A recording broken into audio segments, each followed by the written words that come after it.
Magandang umaga mga kahuan, narito na ating weather update today.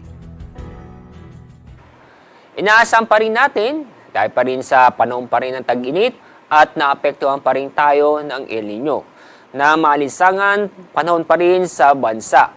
Maliban sa malinsangan na panahon, may tsansa pa rin po ng mga isolated na mga pag-ulan, dulot ng thunderstorm sa bandang hapon o gabi. Kasalukuyan po, easterlies po ang nakakapekto sa buong bansa. Yung pong ITCZ o Intertropical Convergence Zone ay bahagyang pong kumilos patimog at hindi po naapektuhan sa ating bansa. At yung makikita po, patuloy pa rin tayong walang low pressure area o bagyo sa dagat Pasipiko at ganoon din po sa loob ng ating Philippine Area of Responsibility.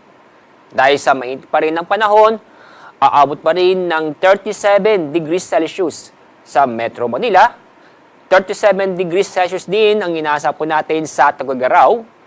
26 degrees Celsius naman sa Baguio City.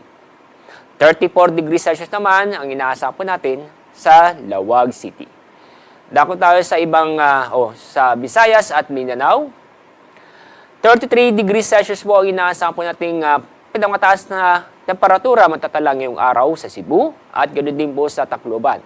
Dako naman tayo sa Mindanao, mas mataas po ang temperatura matatala sa Zamboanga na aabot ng 34 degrees Celsius.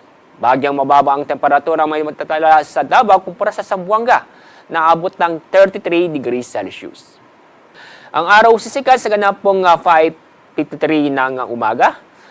Mamaya po ang araw lubog sa ganap na 6:30 ng hapon.